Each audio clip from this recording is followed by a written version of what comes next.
Vamos então para o livro de 1 Samuel, capítulo 17, vamos ler, iniciando aqui o versículo 3, lições da vida de Davi. 1 Samuel 17, 3, que diz: Estavam estes no monte do lado da Além, e os israelitas no outro monte do lado da Quém, e entre eles o vale. Oremos. Pai Santo, bendito Deus, é no nome do Senhor Jesus que entramos em oração em Tua presença mais uma vez, agradecidos ao Senhor pelo culto até aqui. E agora, Pai, estamos com a Tua palavra aberta para tirarmos lições para as nossas vidas deste homem que o Senhor tanto usou na Tua palavra. E sabemos que são lições onde o Senhor é o professor. Mas o Senhor sabe que nós somos lentos para aprender e mais devagar ainda para colocar o aprendizado na prática. E por isso nós te rogamos que o Senhor seja conosco agora, nos iluminando sobre Tua palavra neste estudo e nos capacitando para colocarmos as lições que temos aqui, as que eu vou falar e aquelas que eu não percebi, mas que algum irmão ou irmã percebeu, para que coloquemos todas elas em prática na nossa vida. Que a nossa vida seja para a Tua honra e glória, e também esta pregação, e que tudo seja para o nosso bem. Assim nós oramos no nome do Senhor Jesus Cristo. Amém. Lições da vida de Davi. Nós já vimos que essa história, ela acontece no finalzinho do período dos juízes e no começo do período dos reis. Então, quando você for ler lá Juízes, 1 Reis, 2 Reis, Esther, Esdras, Neemias, é tudo perto, né? Mas o começo é aqui, nesse tempo aí, final dos juízes, começo dos reis de Israel. Vimos também que o primeiro rei, Saul, falhou drasticamente na mão de Deus, no plano de Deus, e que foi substituído por Davi. O nome Davi significa amigo. E, aliás, amigo não, amado. E antes de entrar na lição de hoje, ou nas lições, na cena, né, da qual nós vamos tirar lições para nós hoje, eu quero explicar uma coisa que muita gente não entende e que alguns críticos da Bíblia usam para dizer que tem erro na Bíblia. Então eu quero chamar a atenção e explicar isso para não voltar depois a esse assunto. Olha aí o capítulo 17, o versículo, aliás, o 22, versículo 22 do capítulo 16, depois nós vamos no final do 17. 1 Reis 16, versículo 22, que diz assim: Saul mandou dizer a Davi, a Jessé, deixe estar Davi perante mim, pois me caiu em graça. Agora sim, o capítulo 17, o último versículo, versículo 58. Então Saul lhe perguntou, de quem és filho, jovem? Respondeu Davi, filho de teu servo Jessé, belemita. Nesse versículo aqui, e nos anteriores aí também, a gente entende que Saul não conhecia Davi aqui. Mas lá no capítulo 16, fala que Davi tocava harpa diante de Saul, que Saul mandou chamar Davi para tocar harpa quando o demônio atacava ele e tal, e que ele vivia na corte de Saul para isso, né? E Saul tentou matar ele algumas vezes. E aqui no capítulo 17, 58 e antes, dá a entender que Saul não conhecia Davi. A pergunta é, ele conhecia Davi ou ele não conhecia Davi? Tem um erro aqui na Bíblia. No capítulo 16 ele conhece Davi, no capítulo 17 ele não conhece.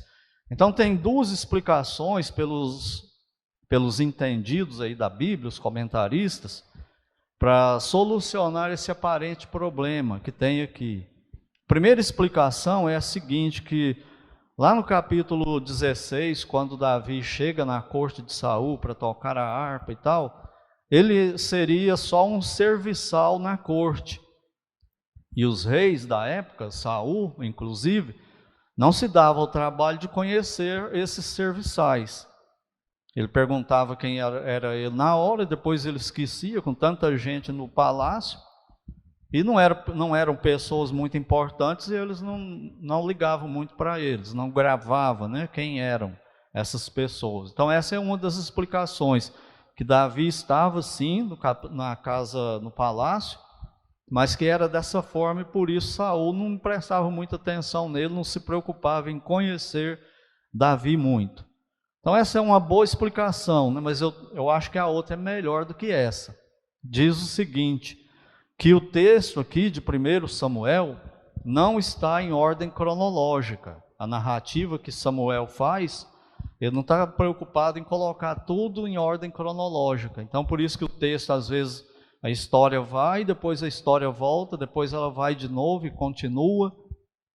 Então nessa interpretação aí, significa o seguinte, a ordem cronológica da história de Davi com Saul seria a seguinte: começa no capítulo 16, versículo 1, aonde Samuel vai ungir Davi e vai a história dele, depois ele vai para o palácio, né, de Saul, e aí vem no capítulo 13, do versículo 16, quando fala, tomou Samuel o chifre do azeite e o ungiu no meio de seus irmãos, e fala aí dessa unção de Davi.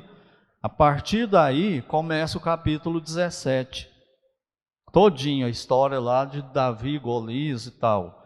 E depois que termina o capítulo 50, o versículo 58 do capítulo 17, aí volta para o capítulo 16, versículo 14. Então, se você entender desse jeito, você vai ver que faz mais sentido. Samuel não estava contando a história em ordem cronológica, né? Mas ele estava contando os fatos, e foi importante ele citar a história de Davi e Golias no ponto aqui que ele colocou, né? Depois do versículo 23 do capítulo 16. Dito isso, então, na lição passada nós vimos o seguinte, que Deus escolhe, prepara e chama o seu servo. E hoje nós vamos ver o seguinte tema, a seguinte lição na vida de Davi aqui, é que Deus introduz o seu servo na sua vontade, ou seja, no seu plano.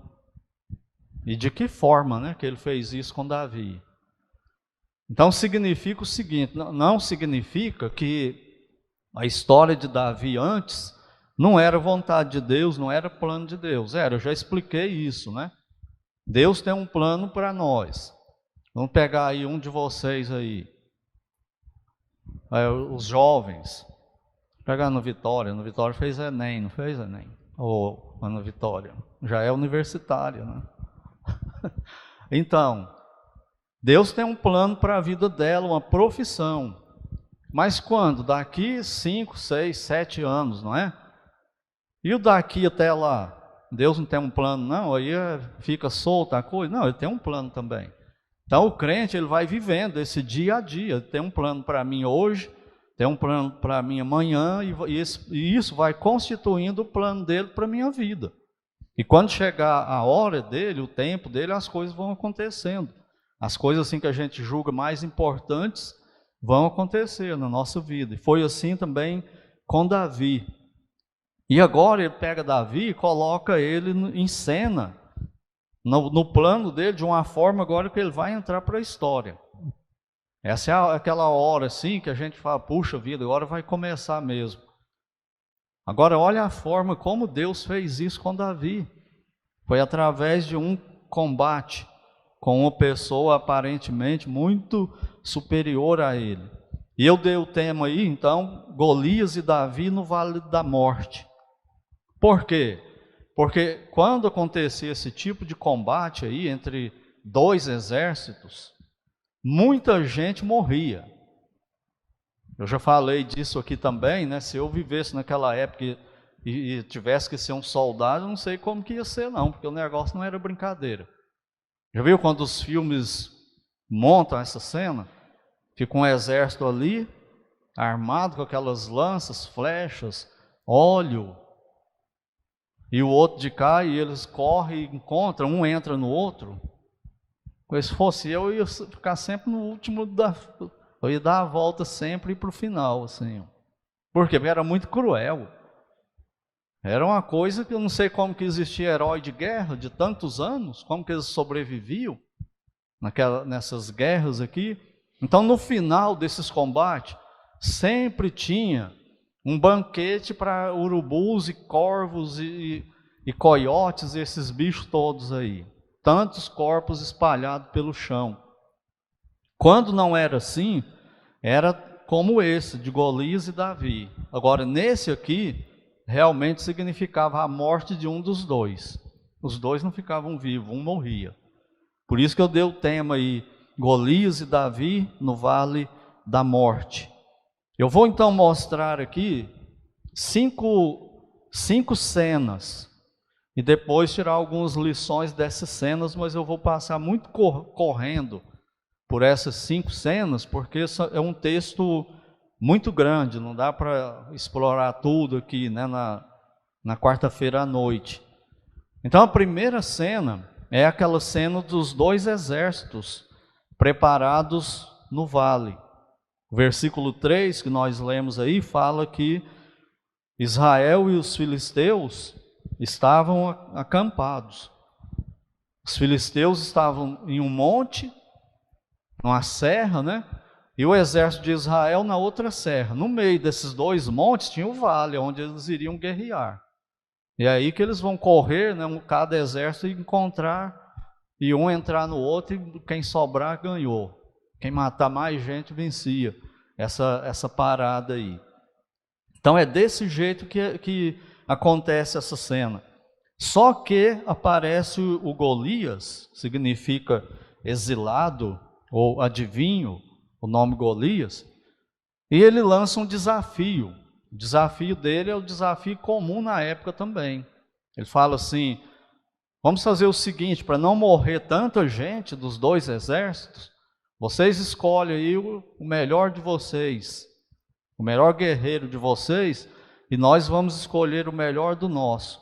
E eles vão entrar em combate até a morte. O que permanecer vivo, conquista o outro, e o outro exército vai ser escravo. O povo vai ser escravo.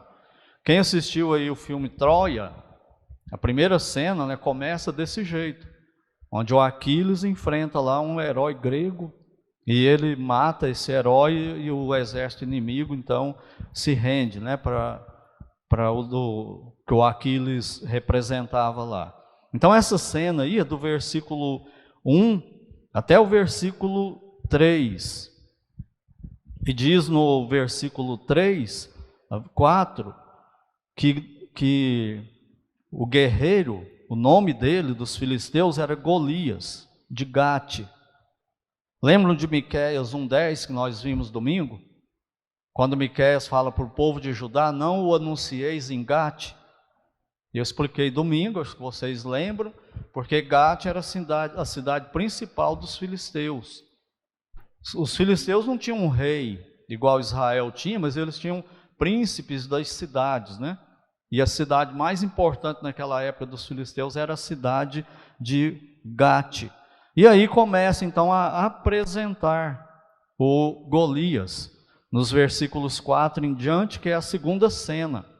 O herói filisteu é apresentado. Primeira coisa que fala sobre ele é que ele era da cidade mais importante. E aí continua, né, descrevendo quem era ele. Ele era alto, 2,90 metros, 6 côvados e um palmo, que tinha mais ou menos 20 centímetros. Então ele tinha 6 côvados, 2,70 metros, mais ou menos 20 centímetros, 2,90 metros de altura. Sutan-Kozen, ou Kozen, é o homem mais alto do mundo hoje, segundo o livro dos recordes, né, do mundo aí. Ele tem 2,51 metros de altura, esse turco. Quanto Golias tinha? 2,90 metros. Ele era muito mais alto do que o homem mais alto do mundo dos nossos dias. E isso não é história falsa, não, é história verdadeira. Existiu mesmo gigantes, a Bíblia fala de outros, e a própria ciência tem descoberto aí esqueletos, né, de pessoas dessa altura aí, um pouco menos, né, do que Golias. Mas ele tinha 2,90 metros de altura. Versículo 5, continuando a descrição dele, ele trazia na cabeça um capacete de bronze. Será quanto pesava um capacete de bronze de um homem de 2,90 metros de altura? Que tamanho era a cabeça de Golias? Enorme, não é? Comparada com a nossa. E o capacete dele também era enorme. Vestia uma couraça de escamas, cujo peso era de 5.000 ciclos de bronze. Essa couraça aí protegia os órgãos vitais dele. Era da cintura dele até os ombros. Ele colocava essa armadura, né? Fala que ela era de escama e pesava 5.000 ciclos de bronze, 60 quilos, mais do que um saco de cimento. Já pegou um saco de cimento? Viu como que é pesado? A armadura, só essa parte aí de Golias pesava mais do que isso. Então está descrevendo Golias. No versículo 6 fala que ele trazia uma caneleira de bronze nas pernas. Que tamanho que eram essas caneleiras? Pesava quanto? Essas caneleiras aí, você pode imaginar. E ele tinha outras armas, ele tinha armas também. Um dardo de bronze entre os ombros. Isso aí tinha mais ou menos 2,60 metros, 2,80 metros. 800 gramas mais ou menos, esse dardo, e ele pode ser, na Olimpíada de Pequim, o recorde de arremesso de dardo é 90,57 centímetros, em 2008. Então podia jogar longe isso, né? Imagina esse homem dessa altura atirando esse dardo, né? A haste da sua lança, ele tinha também uma lança, a lança era maior do que o dardo.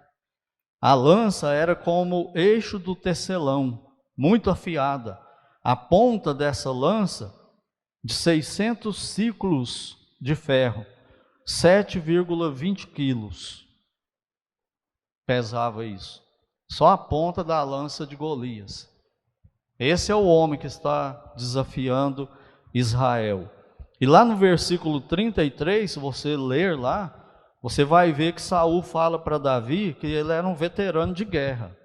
É um daqueles que eu falei, que eu não sei como que eles sobreviviam naqueles combates tão ferozes daquele jeito. Mas ele era um veterano de guerra, ele era um herói de guerra. Então aí está a descrição de Saul. E olha o que ele fala. Parou, clamou às tropas de Israel e disse-lhes: para que saís, formando-vos em linha de batalha? Não sou eu filisteu, e vós, servos de Saul? Escolhei dentre vós um homem que desça contra mim. Se ele puder pelejar comigo e me ferir, seremos servos. Porém, se eu vencer e o ferir, então sereis nossos servos e nos servireis. Disse mais o filisteu: hoje afronto as tropas de Israel. Ele está desafiando mesmo, sem medo, né? Bem confiante. Dai-me um homem para que ambos pelejemos. E olha o que acontece. Ouvindo Saul e todo Israel estas palavras dos filisteus, espantaram-se e temeram muito. E olha que Saul, a Bíblia fala que ele era o mais alto de Israel, dos ombros para cima, ele sobressaía todo mundo, ele era forte, ele era preparado para a guerra, ele era guerreiro, ele era o rei ideal que Israel sonhava, né? E eles amarelam, os soldados e Saul. Por quê? Pela aparência de Golias. Se você estivesse lá, homens, você encararia a fera? Não, se fosse na batalha de turma dá para ir, né? Eu não sei como é hoje, mas no meu tempo na escola, quando tinha alguém lá invocado com a gente, e era mais alto, mais forte, a gente fazia acordos, né? De briga. Ó, o cara lá tá querendo me pegar, eu não vou dar conta dele não, bora lá, vamos. Aí ia 5 contra ele, aí dá para encarar. Mas sozinho é melhor correr. É o que está acontecendo aqui com Golias e o exército de Saul. E assim então é apresentado o herói dos filisteus. E a terceira cena, Deus introduz Davi, versículos 12 até o versículo 23. O herói de Israel é apresentado. Que herói, né? Olha só como ele é descrito aqui. Por isso que Samuel dá esse break na história, na narrativa, e coloca a história de Golias e Davi aí. Agora ele contrasta, né? Vai fazer um contraste com Davi e Golias. Olha aí a descrição de Davi, versículo 12. Davi era filho daquele efrateu de Belém de Judá. De onde era Golias? Gate, a cidade principal. De onde era Davi? Belém de Judá. Não significava absolutamente nada. Miqueias 5:2 fala isso. Ninguém acreditava que o Messias viesse daquele povoado chamado Belém, porque não significava nada, né? Muito pequeno. Cujo nome era Jessé, que tinha 8 filhos. Nos dias de Saul, era já velho, adiantado em dias, aí falando de Jessé, e fala que apresentaram-se os filhos de Jessé a Saul para guerrear, para ser soldado, né? Eles alistaram no exército de Saul, os 3 filhos mais velhos de Jessé, os 3 irmãos, né, de Davi, que era Eliabe, o mais velho, o segundo Abinadab e o terceiro Samá. Tá aí uma boa pergunta para o concurso bíblico, né? Fora os 3 irmãos mais velhos de Davi, eram esses aí, ó. Davi era o mais moço, ele era o mais novo dos 8 filhos, né? Só os 3 maiores seguiram Saul. Davi, porém, ia a Saul e voltava para apacentar as ovelhas de seu pai em Belém. Ele era pastor de ovelhas, ele era tão pequeno, novo, que mesmo na família dele, eles não davam muita coisa por ele. Aí o pai dele mandou, vai cuidar das ovelhas lá para nós, e fica por lá, e ele vai. O que o pastor de ovelhas tinha como armas? Uma funda, que rodava e soltava um lado, né, e a pedra saía para caçar animais. Tinha uma vara, que era para conduzir as ovelhas, né, com mais carinho. E tinha um cajado, que era um tipo de um basquete de beisebol. Para quê? Para ele bater nos predadores das ovelhas, bater em coiote, em lobo e tal. Essas eram as 3 armas de Davi. E Davi chega lá então, quando Golias está desafiando Israel. Então Davi, comparado com Golias, ele era um grande anônimo. E que não significava, não metia medo em ninguém. Então assim Davi é apresentado, né? Aí quando Israel olha para ele, Saul, e ele fala, eu vou lá, isso agora resolveu o nosso problema todinho, acabou com esse, ó o nosso herói aí, ó. Era uma chacota, né? Esse tipo de coisa aqui que está acontecendo. A 4ª cena é a cena do deboche de Golias, dos versículos 24 a 30, aí. E antes tem essa cena aí de Jessé, que manda Davi levar comida e coisa para os irmãos. e falar para ele, né, levar a notícia e uma prova de que eles estavam bem, porque ele está preocupado com os 3 filhos. Lembra que eu falei como que era essa cena de guerra aí? Os 2 exércitos em combate, e os 3 filhos dele estavam lá. Então ele manda Davi ir lá e trazer notícias para ele, e Davi vai. Ele era o leve trás, né, do pai. No versículo 21 fala que os israelitas e filisteus se puseram em ordem de fileira contra fileira.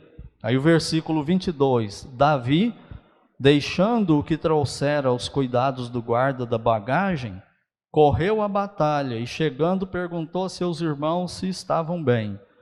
Estando Davi ainda a falar com eles, eis que vinha subindo do exército dos filisteus o duelista, cujo nome era Golias, o filisteu de Gate, e falou as mesmas coisas que antes, e Davi o ouviu. E aí o bicho pegou para Golias, né? Só que ele não sabia. Olha os versículos 24 ao 30. Todos os israelitas, vendo aquele homem, fugiam de diante dele e temiam grandemente e diziam uns aos outros: vistes aquele homem que subiu? Pois subiu para afrontar a Israel, a quem o matar, o rei cumulará de grandes riquezas, e lhe dará por mulher a filha, à casa de seu pai, isentará de impostos em Israel. E aí vai parecer que Davi é interesseiro, né? Mas não é. Versículo 26.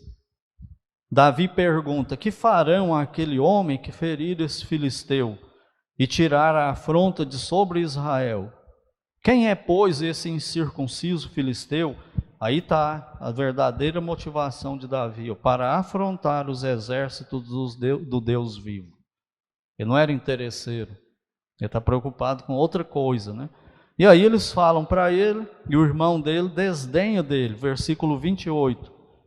Quando, ouvindo Eliabe, seu irmão mais velho, falar àqueles homens, acendeu-se-lhe a ira contra Davi, e disse: por que desceste aqui, e a quem deixaste aquelas poucas ovelhas no deserto? Bem conheço tua presunção e maldade, desceste apenas para ver a peleja, você quer só ver a briga, né, a guerra. Respondeu Davi: que fiz eu agora? Fiz somente uma pergunta. Desviou-se dele para o outro e falou a mesma coisa, e o povo lhe tornou a responder como dantes. Por que Eliabe age assim com Davi, o irmão mais velho? Penso eu que um dos motivos é inveja. Lembra quando Samuel foi lá na casa de Jessé e falou: Deus mandou vir aqui ungir um dos seus filhos para ser rei. Quem foi o primeiro que apareceu? Esse aqui, o filho mais velho. E o que Deus falou para Samuel? Não atente para a aparência dele. Provavelmente ele era muito mais alto, mais forte do que Davi, mais encorpado, mais aparentado para ser o rei, substituir Saul. Mas quem que Deus escolheu? Davi. Não era Eliabe, era Davi. E talvez ele guardou isso no coração dele e está implicado com Davi agora. Começa a perseguir, né, Davi também. Aí Davi deixa ele para lá e o povo fala a mesma coisa para ele. E aí tem o deboche do Golias, que todo mundo já conhece, né, o que ele fala. E a última cena, que é a vitória de Davi, do versículo 31 até o versículo 58, que é um texto enorme, né, para a gente considerar aí. E nós não vamos passar por todo ele, né? Mas olha o versículo 28. Saberá toda esta multidão que o Senhor salva, não com espada nem com lança, porque do Senhor é a guerra, e Ele vos entregará na nossa mão, nas nossas mãos. Ele debocha de Davi, né, uma cena cômica, engraçada, né, que fala: eu sou um cachorro, por acaso você veio com pau comigo para cima de mim? O que Davi tinha? A funda, o cajado e a vara. Isso eram as armas que Davi tinha, mas ele joga isso para lá, pega o alforje, né, a bolsa de couro, coloca do lado e coloca 5 pedras nela e vai com a funda. E o gigante debochando dele. Eu sou o cachorro, você vem comigo me dar paulada agora? Você está pensando o quê? Isso é ridículo, né? E Davi vai para cima dele. Davi não corre, Davi encara e vai para cima dele. Versículo 49.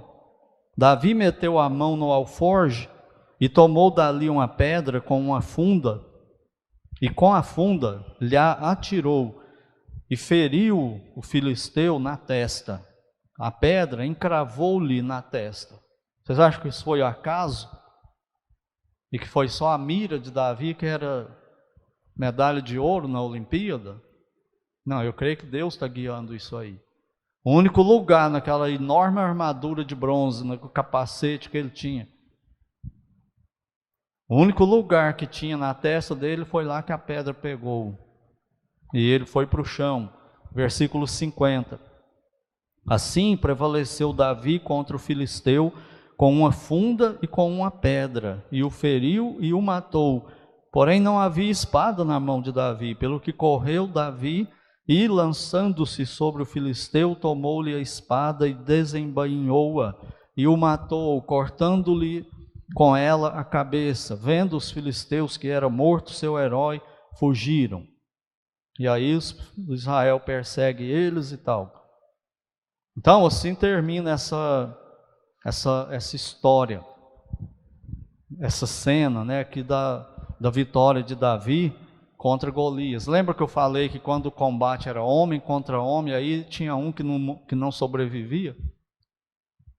Qualquer um que tivesse lá apostaria em Golias, não Deus. Até o próprio Israel não botou fé em Davi, mas Davi estava em nome de Deus. Essa é a diferença. Deus estava com ele, Deus estava guiando ele. Então eu quero falar rapidamente aqui sobre as lições para nós desse texto que eu separei aqui, junto com as lições lá do pastor Marcos Perim também. As deles são excelentes. Primeira lição que nós devemos ter para a nossa vida é que, igual Davi, nós devemos visar a glória de Deus. A gente vê isso aí no versículo 26, a última parte, no versículo 36, no versículo 45 e no versículo 47 do capítulo 17. Davi estava preocupado com a glória de Deus em Israel. Na vida dele, na vida dos filisteus, ele está preocupado com a glória de Deus, não era com ele. Ele não está preocupado em holofotes, ele não está preocupado em ficar famoso, ele está preocupado com a glória de Deus. E também, quem está no foco nessa história não é Davi, é Deus. É Deus mostrando como que ele usa os seus servos. Ele chama, ele capacita e ele envia, e ele usa. Se nós estivermos desse jeito, aí entra aquela frase famosa do pastor Warren Wiersbe: o crente é imortal enquanto ele está fazendo a vontade de Deus. Ninguém mata ele. Ele não vai antes da hora, ninguém destrói ele. Pode tentar de todo jeito, o diabo tenta isso contra nós todo dia. Porém, a hora que o plano de Deus na nossa vida termina, ninguém nos segura aqui na terra, ele nos leva para casa. Então, preocupe-se com a glória de Deus e sirva ao Senhor. Deus usa servos comuns para glorificar seu nome. Nem sempre vai escolher o melhor, o mais famoso. Às vezes vai usar menos tudo isso aí para mostrar que a glória é dele. Para que a glória seja dele. Para que todo mundo reconheça ele.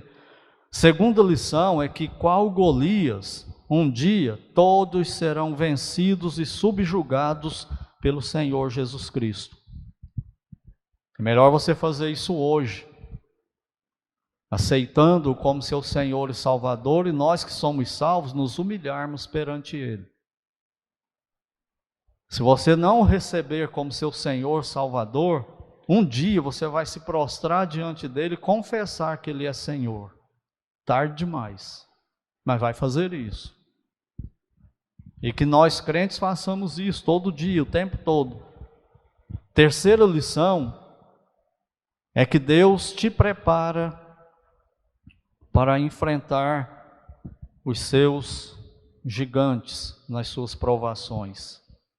Ele prepara seus filhos e suas filhas para enfrentar os seus gigantes. Sabe por quê? Porque Ele nos prepara nas aflições, nas provações. Não são nos momentos de boa, são nos piores momentos que a gente passa. Como Ele fez com Davi, enfrentando o urso, enfrentando o leão. E agora, quando Ele vai entrar para a história, no plano de Deus, é enfrentando um gigante daqueles.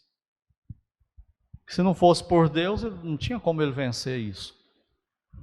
Então lembre-se disso. Quarta lição, lembre-se disso também. Quando Deus dispõe o seu coração para fazer algo para Ele, surgirão opositores. Nós estamos aí chegando agora em dezembro e a folha está lá para colocar os nomes, não é? E eu tenho desafiado, né? Coloca o nome lá, ore, busque a Deus. Mas quando você colocar seu nome lá, vai ter alguém que vai vir contra. Pode esperar, crente ou incrédulo, parente ou não parente, alguém vai vir contra. E tem duas categorias em que isso acontece. Primeiro, os bem-intencionados. Olha o capítulo 17, versículo 33. Porém Saul disse a Davi: contra o filisteu não poderás ir para pelejar com ele, pois tu és ainda moço e ele guerreiro desde a sua mocidade. Saul está sendo honesto, bem-intencionado. Ele está sendo lógico, realista. O que ele está falando? Está falando para Davi: rapaz, você é um menino ainda. Olha esse homem, olha o tamanho dele, olha a história dele. Ele está calejado de guerra, ele está armado até os dentes. Capaz que com um soco ele te mate, não precisa nem de uma espada.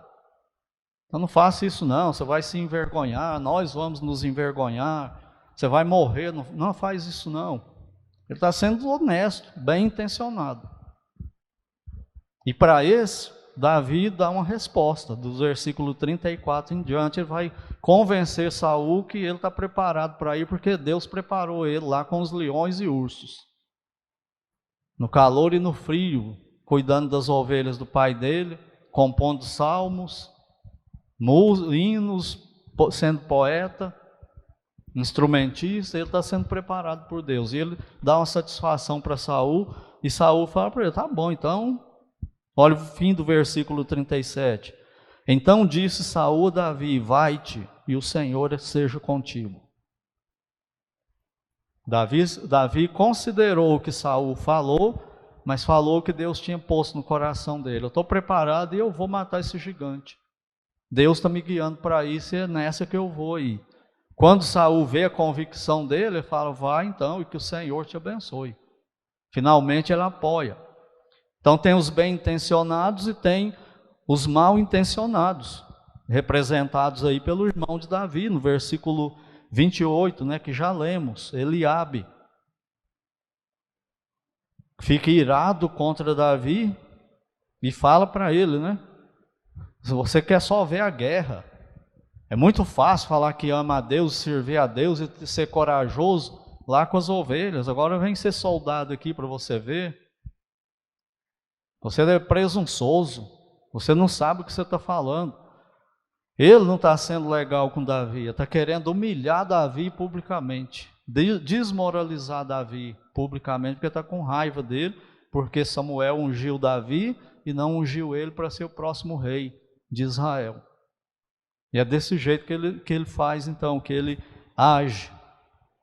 Para o mal intencionado, Davi dá uma resposta genial. Qual foi a resposta dele? Qual foi a resposta de Davi para o irmão dele? Silêncio.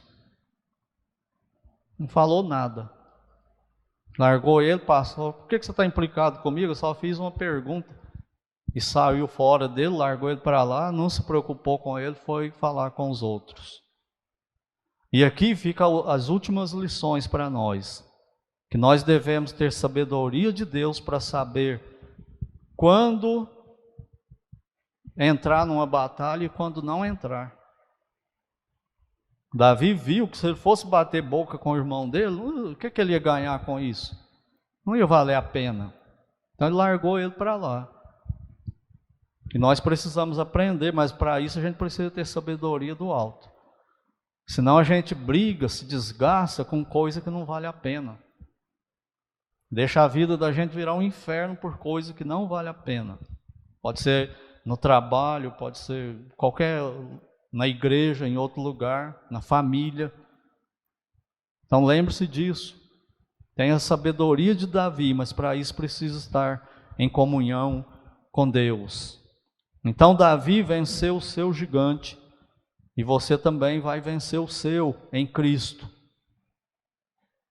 Só não perca energia lutando uma luta que não vale a pena. Concentre suas energias na luta que Deus preparou para você.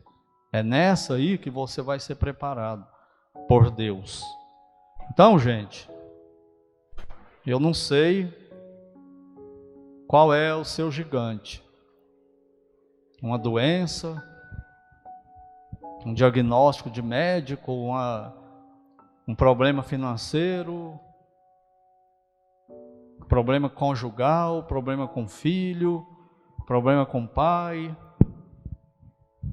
problema de emprego, perseguição no trabalho. Qual o seu gigante? Seja como Davi, coloque-se na mão de Deus e siga os critérios dele, e o seu gigante vai cair. Seja o que for, você prevalecerá, você vencerá, e é assim que Deus faz conosco, quando nós somos Davis na mão dele. Que Ele então nos abençoe. Se Ele permitir, na próxima quarta a gente continua com essas lições na vida de Davi.